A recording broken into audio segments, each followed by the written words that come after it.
mag-ala action star sa Hong Kong. Pwedeng-pwede sa tradisyonal na martial arts na ito. Fight kung fight ang atake. Sipa, tajak, suntok! Ang tawag sa martial arts na ito, Wing Chun.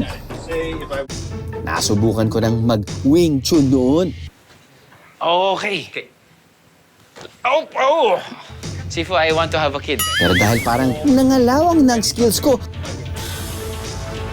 Master, pa-refresher ka naman dyan. Now, you follow me, but for you, you have to insert your right leg into the dummy, okay? Okay. So, go. Yes.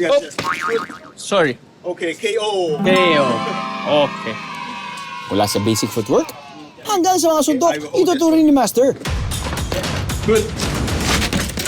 Good. You step to the side. Storm. Okay. Yeah.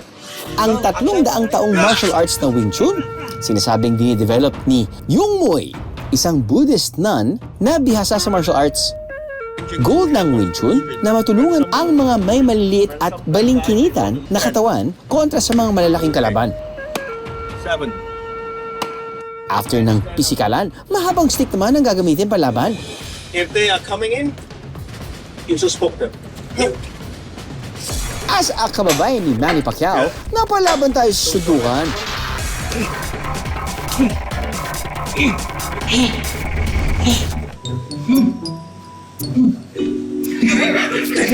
Nice to learn different techniques from different disciplines. And yung natutunan ko ngayon ay hindi kailangan masyadong magalaw yung katawan mo. Ako pa naman, sobrang magalaw ang katawan at yung isip. So yun pala kailangan, straight lang yung shoulder mo. Tapos pwede mo nang gamitin yung triangle, pati circle, pati shadowless kicking. Pero pinawisan ako doon, ha. In fairness, pinawisan ako doon. May aircon pa. But yeah, feeling ko, local na ako.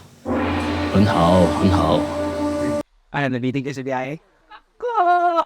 All you gotta do is just subscribe to the YouTube channel of GMA Public Affairs and you can just watch all the Biyahero Drew episodes all day, forever in your life. Let's go. Yeehaw!